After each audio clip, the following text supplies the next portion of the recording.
सुब्बैया रंग बिरंगी मुर्गियों को एक तरफ एक टोकरी और दूसरी तरफ एक और टोकरी में रखता था। उन मुर्गियों को सारा गांव घुमाकर उन सबको बेचकर पैसे लेकर वो खुशी खुशी घर लौटता है। सुनो करके उसकी पत्नी सुब्बम्मा को पुकारता है सुब्बैया। हाँ जी, आप आ गए, सारे मुर्गियों को बेच दिया आपने, ऐसे कहती है सुब्बम्मा। अरे हाँ हाँ, दुगने दाम को बेच दिया मैंने, ऐसे खुशी में कहता है सुब्बैया। हाँ हाँ, उस मुर्गी को अंडे देने के लिए 2 महीने इंतजार करना पड़ेगा अब। हाँ, बात तो सही है। उन सब मुर्गियों में से एक गुलाब रंग की मुर्गी को अपने हाथ में लेकर, हाँ, ये मुर्गी तो हर 2 महीनों में एक बार ही अंडे देता है। काश ये साल भर हर महीने ऐसे अंडे देता, हम इससे बहुत ज्यादा पैसे कमा लेते। ये कहकर उस मुर्गी को वही जमीन पे छोड़ देता है सुब्बैया। चलो छोड़ो जी, इसी मुर्गे के वजह से तो हम कुछ तो भी कमा पा रहे हैं, अब उसी से काम चलाना होगा। अब चलो, खाने का वक्त हो गया, खाने आ जाइए आप। उस रात के 12 बजने के बाद सुब्बैया धीरे से नींद में जागकर अपनी आंखें खोलता है। उसके बगल में मौजूद सुब्बम्मा गहरी नींद में थी। इसी को मौका मानकर सुब्बैया धीरे से एक चाकू को लेकर बाहर जाता है। बाहर टोकरी के नीचे मौजूद उस गुलाब रंग की मुर्गी को वो बाहर निकालता है और उस मुर्गी से सुब्बैया ऐसे बात करता है। हर महीना अगर तू अंडा देगी तो तेरा कुछ जाएगा क्या? या फिर तुझे इस बात की घमंड है कि तू एक ही है जो रंग बिरंगे अंडे देती है?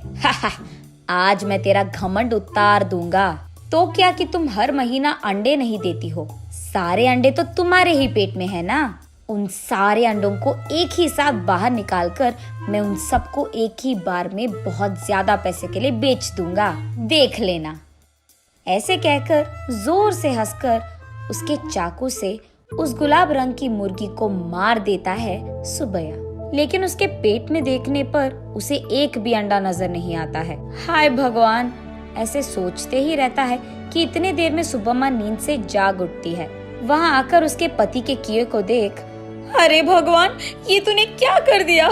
मैंने सोचा कि सबकी तरह तुम मूर्ख नहीं हो, पर तू तो वही निकला।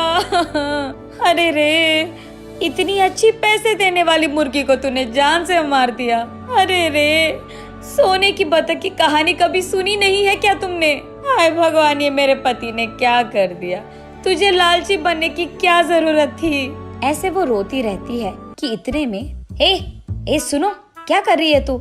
सुब्बम्मा, सुब्बम्मा उठो, क्या हो गया तुझे? सोते हुए इतनी जोर से चिल्ला रही है, पागल हो गई है क्या? नींद से जागकर सुब्बम्मा परेशान होकर अपने पति की ओर देखती है। उसे कुछ नहीं समझ आता है। वो तुरंत बाहर जाकर टोकरी के नीचे बैठे उस मुर्गी को भी देखती है। वो मुर्गी तो हमेशा की तरह सही सलामत थी। ये देख सुब्बम्मा अंदर आकर, ओह, ये सब सपना था, मैंने तो सच सोच लिया था इसे, ऐसे कहती है सुब्बैया से। क्या सपना, क्या सच की बात कर रही है? आधी रात को मुझे उठा दिया तूने अच्छी नींद से। चल जाओ, सो जाओ अभी, कहता है सुब्बैया। अरे जाइए ना आप भी, मुझे तो बुरा सपना आया कि आपने उस मुर्गी को जान से मार दिया, क्योंकि आप लालची बनकर उसके पेट में मौजूद अंडों को निकालना चाहते हैं। मैं कितनी घबरा गई पता है आपको? मुझे क्या पता था कि वो सपना है, मैंने तो आपको बहुत डांट लिया, ऐसे कहती है। हाँ हाँ, ठीक है ठीक है, वैसे मैं उस मुर्गी को क्यों मार डालूंगा, मैं क्या पागल हूँ? वैसे मुझे तो हमारा अतीत बहुत अच्छी तरह से याद है। आज अगर हमें चैन की नींद मिल रही है तो वो उस गुलाब रंग की मुर्गी के वजह से ही है, उसको मैं क्यों मार डालूंगा? चलो सो जाओ अभी, तुम और तुम्हारे सपने। ऐसे कहकर सुब्बैया सो जाता है।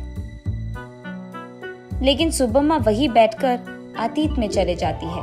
एक समय में सुब्बम्मा और सुब्बैया दोनों मुर्गियों का व्यापार करते थे। सुब्बम्मा कुछ मुर्गियों को अपने घर के पास ही रखती थी। उनको खाना देना, उनके अंडों को इकट्ठा करना और उन अंडों को अगल बगल वालों में बेच देना, बड़े हुए मुर्गियों को बिकाव के लिए रख देना और उन मुर्गियों को सुब्बैया का इधर उधर जाकर बेच देना, यही होता था। लेकिन मुर्गियां हर रोज नहीं बिकती थी, कभी कभार तो 10-15 दिनों में एक ही मुर्गी बिकता था। इसी कारण सारा गांव घूम घूम कर थक कर घर आता था सुब्बैया। कभी कभार तो उन मुर्गियों को दाना डालने के लिए भी सुब्बैया और सुब्बम्मा के पास पैसे नहीं थे। तब एक दिन सारा दिन घूमकर थके हारे सुब्बैया उसके घर लौटता है। घर आकर वो बरामदे में बैठता है और उसके बगल में सुब्बम्मा खड़ी रहती है। क्या आज भी एक भी मुर्गी नहीं बिकी? वो ऐसे पूछ ही रही थी कि वहाँ एक साधु आता है। माता, खाने के लिए कुछ दे दो, ऐसे पूछता है।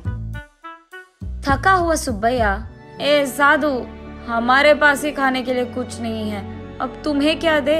अगर चाहिए तुम्हें तो हमारे पास बहुत सारे मुर्गियां हैं, एक लेकर जाओ, ऐसे कहता है। तब साधु छोटा सा हंसी एक देकर, मुर्गी का मैं क्या करूँगा बेटा, मैं मांस नहीं खाता हूँ, मेरे पास ही एक मुर्गी है, इसको तुम ही पालो, ये लो।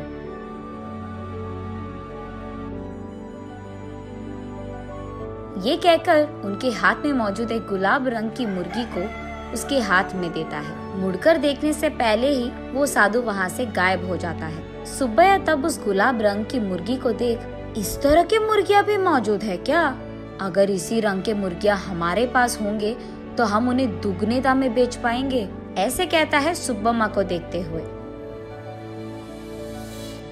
हाँ चलो ठीक है, अब हमें इस प्रकार के मुर्गी कहाँ मिलेगा? वो साधु मांसाहारी नहीं था इसीलिए दिया उसने, वरना इस रंग की मुर्गी हमारे पास कहाँ से आता? ये कहकर उस मुर्गी को वही एक टोकरी में डालकर वहाँ से चले जाते हैं। अगले दिन देखने पर वो मुर्गी अंडे देता है। ये देख वो दोनों उन सारे अंडों को एक जगह इकट्ठा करके रखते हैं। कुछ दिन बाद उन अंडों से बाहर आए मुर्गियों को देख सुब्बम्मा आश्चर्यचकित हो जाती है। अरे सुनो, इधर आइए आप, सुनते हो? अरे कहाँ हो आप? इधर आइए जल्दी। ऐसे वो अपने पति को पुकारती रहती है। अरे क्या हो गया? ऐसे चिल्ला रही है जैसे कोई मर गया, क्या हो गया? उसके ऐसे कहने पर सुब्बम्मा उसे रंग बिरंगी अंडों को दिखाकर ऐसे कहती है, अरे देखिए ना, उस साधु ने जो मुर्गी हमको दिया है उसके अंडों से रंग बिरंगी मुर्गियाँ आई है। ये कहकर सुब्बम्मा उन मुर्गियों को सुब्बैया को दिखाती है। चलो अच्छा ही हुआ, भगवान की कृपा हो या साधु की, हमारे लिए तो ये भला ही है। चलो हमारी मुश्किलें तो खत्म हो गई। आज ही मैं इन सारे मुर्गियों को बाजार में दुगने दाम पर बेचकर उन पैसों के साथ घर लौटूंगा। सुब्बैया जो रंग बिरंगे मुर्गियों को लाता है वहाँ के गांव वाले कभी नहीं देखे थे। इसी कारण गांव वाले सारे बहुत उत्साह से हमें चाहिए तो हमें चाहिए ऐसे एक दूसरे में बहस करते हुए सुब्बैया के पास जाते हैं।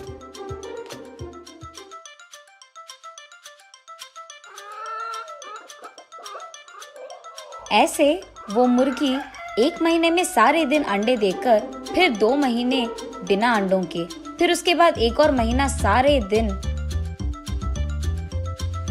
अंडे देते हुए रहती थी। अब उन्हीं महीनों में सुब्बैया भी अंडों को जमा करके उन्हें बाजार में बेचता था। ऐसे ही कुछ ही दिनों में पति पत्नी दोनों कमाए हुए पैसों के कारण चैन की नींद सोने लगते हैं। सुब्बम्मा वापस होश में आकर, ओह अब याद आया, सुबह मैं सोच रही थी कि ये मुर्गी साल भर अंडे क्यों नहीं देती है, शायद उसी कारण ऐसा बुरा सपना आया मुझे। ये सोचकर वापस गहरी नींद में सो जाती है सुब्बम्मा।